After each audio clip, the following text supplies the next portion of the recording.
Sup Shredders, my name is Logan aka Spiderhands and welcome to an SB Reviews where today we have ourselves a track from an act named Aztec Flow featuring Lil Spacely titled Wish You Me. And if we switch over to here, I believe we have ourselves a YouTube video here and we're going to listen and look through it from start to finish and we're going to hear what we think. Let's go. I mean, it's instantly creepy off the bat with that music box. Bit of vinyl crackle. Man, y'all cracked out. Tyrone Bigum's in this crack house. Run a fucking trap house. I call that shit a cash cow. Y'all spend so much time on my dick, had to lube your asshole. Turn animal into an animal. As a cannibal's bit off an animal. Like, what you mean? You don't fuck with me. Like, Goofy, please get a fuck away from me. Like, what you mean? Bitch, you wish you me. We've come a long way. I listened to Aztec Flow stuff earlier on and it sounded professional, but this is just another level. I appreciate the clarity of the production as well as the tones of certain instruments. Like those 808s are absolutely filthy with that sizzle and distortion there. But the crispness of the vocals sitting alongside with that continued kind of mystifying music box set is fantastic. Like fuck that, let my fingers rat-a-tat. Like heart attacks, got these bitches on that back. Y'all got a child, watch this stick turn into a mob. Call you a vet with all that metal resting in your fucking top. Yeah. Man, y'all talk too much. Get my shit braided, doesn't mean you need a touch. Do say that I do too much. You girl ain't safe for none of us. Fuck man, better leave me the hell alone, cause I ain't lonely when it's left alone. Y'all cracked out. Tyrone Bigum's in this crack house. Run a fucking trap house. I call that shit a cash cow. Y'all spend so much time on my dick, had to lube your asshole. Turn animal into an animal. As a cannibal's bit off an animal. Like, what you mean? You don't fuck with me. Like, Goofy, please get a fuck away from me. Like, what you mean? Bitch, you wish you me. Like, what you mean? Bitch, you wish you me. Just before the next verse, and I will go back a little bit so we can hear it. I think this is Lil Spacely here. Just the sound design with the vocals doing call and responses, you know, talking and responding to the main verses on the sides of the stereo field. It's a really it surrounds you. It is quite enrapturing, to be honest. Don't waste my time up. Been in my bag, I came out the jungle. Yeah, I'm still hungry. Eat this shit up, then I'm starving again. Yeah, riding again. Testing my patience, I'm trying again. Fuck it, I'm riding again. Bitch, you wish you me. Ha, see me visually. Ha, why you hate on me? Ha, cause they don't do it like me. Ha, bitch, you wish you me. Ha, I got the recipe. Ha, for this RIP. Ha, I do it easily. What I liked about that verse and part was that we commented back on the Wish You Me part. Lil Spacely is connecting back to what Aztec Flow is instantiated throughout the majority of the track, with the hook line at least, and I think it's great connection there. Man, y'all cracked out. Man, y'all cracked out. Run the fucking trap house. I call that shit a cash cow. Cash cow. Cash cow. I call that shit a cash cow. Like what you mean? Auto-tune. Or meta-tune, should I say. Keep trying me. You was 6 to be. Keep trying me. And you was 6 to be.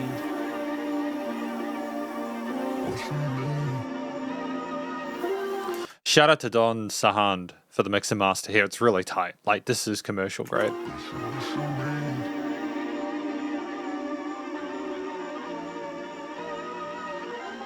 Bitch, you wish you me. Oh, damn, he fell down. What happened? Did he get shot? Because I thought I saw a gun there for a moment. Is that what he came? They came out of the house and ended up falling down? I'm kind of confused by that, but I think in the same time, that's also testament to the music video. It makes us curious about what's happening, and I think the fact that we feel like we might have missed something, which encourages us to watch the video again. So I think that's very clever. I'm going to have a think about this track for a moment, and then we're going to talk about that more in the conclusion. Because welcome to the conclusion of my review of this track from an act named Aztec Flow featuring Lil Spacely titled Wish You Me. And what do I think this track was about? I think it's about, you know, you having what somebody else wants and they're kind of they're saying that they don't fuck with you, right? But they actually are jealous of you, and they wish that they were you. That's kind of the angle of this in a certain different ways, you know.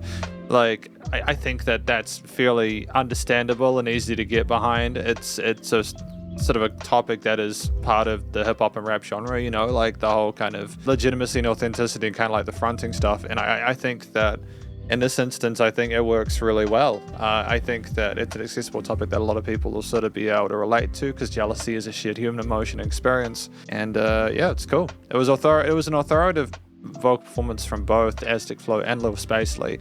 They did have slightly different vocal timbres, which helped to separate them. I do appreciate the different voicings that Aztec Flow put forward here. We weren't simply rapping. Sometimes we went into a head voice a little bit. We're a bit more gentle with it, a bit more melodic. But we showed a great understanding of both the importance of rhythmic phrasing inside the rapping there, as well as trying to sort of contend with the backing arrangement there and sitting neatly alongside, or vividly alongside, the 808s, the kicks, the music box kind of stuff there, the fragmented strings, etc. And the percussion. That I haven't talked about the drums, I'll talk about them in a moment, but they were very solid as well. I think Spacely's verse was more of an accompaniment to it, but they also had their own flair and personality illustrated within it in a way that I think brought the track up, and it was a very useful and important feature within it. The track made great use of time, because we've got two really competent rappers and performers, or vocalists, telling their stories in this track in short form. It equates to around about 2.5 minutes, because you have about 30 seconds of that outro theme with the modulated kind of like old-timey sounding strings and music box there, before things fade out with the vinyl crackle and everything. It's meant to almost sound nostalgic. I think that lo-fi hip-hop aesthetic is still very beloved. And not to say that it's... what I mean is, like, I just think it's interesting and fascinating how back in the mid sort of 20th century, we almost were very happy to get away from that vinyl crackle sound, and now we're going back to it. It's interesting how things loop. But I think that when I listen to this track at 2.5 minutes, it instantiates that music box theme at the start, which is very creepy and unsettling, and it almost lets you know that you might have made a mistake, you might have screwed up a little bit, and then the vocals come in, and then you've also got, like, to sort of further elaborate on that, and then you have the bass, which is just filthy 808 there, with the drums coming in, like, nearly sidechaining into the mix, and really sort of tight production-wise.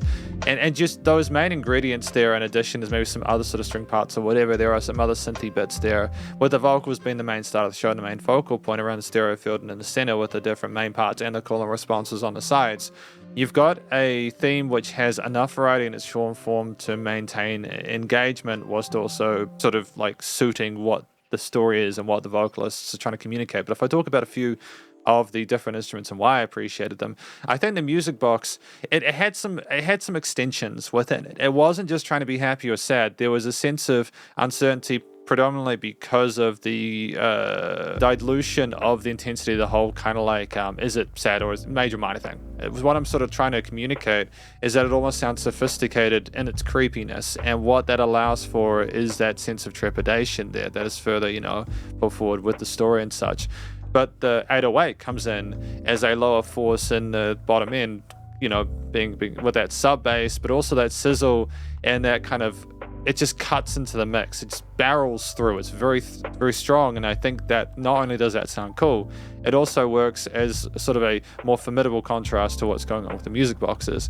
I think that the simplicity of the bass lines working with the chords, with the arpeggios and melodies on top there, is they juxtapose. And I think the final sort of like icing on the cake is the drum parts. The percussion is incredible. I say it's incredible because I think it just neatly summarizes what the kind of the compromise that the music box and the bass are trying to come to here. It ties things together. You have kicks, you have snares. They aren't too bombastic. They're sidechained and they cut into the mix, but not nearly as much as the bass. It's allowing space for the bass to breathe. But I think in addition to that, you simply have those it's like 16th note hi-hats or something like that. Yeah, like it's a slower tempo, 1 2 da 3 and then a 4 and yeah, but sometimes you don't have drums at all. It's allowed to sit, it's allowed to just sit there and sort of waver, and you're left with that pause there, focused only on the vocals with that music box themes continue to be iterated. But then the drums and the bass come in and they just slam it again. I like the fact that dynamically the track changes because of the drums coming in and out like that. They're aware of how much power they have and they know when to use it and when to not.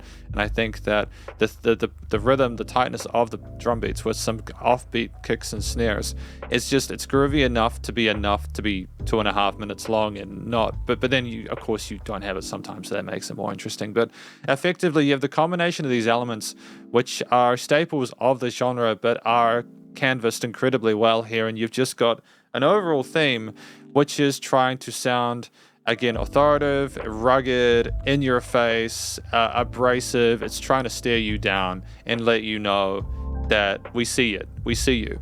We see you. We know what you're about. We know the truth, etc. And I think that, even with that mystery, the bass solves it and the drums keep you dancing and vibing along to it. So ultimately, I think it's a track that compositionally, lyrically, vocally works well. Again, they're very clearly experienced and know what they want to accomplish at this point. And I have no doubts when I listen to an Aztec Flow track, as well as Lil Spacely, because they did well too, that I'm going to have a good time. The studio recording, mixing, and mastering was wonderful. Again, it was nice and bright and present and vivid and full of life. Things weren't overcompressed. They were loud, but they were not overcompressed. Things pumped, but not to an extent where it was detrimental. The vocals, the music box kind of stringy bit, kind of synth bits, as well as the bass and the drums each had their own sort of niche in the frequency spectrum.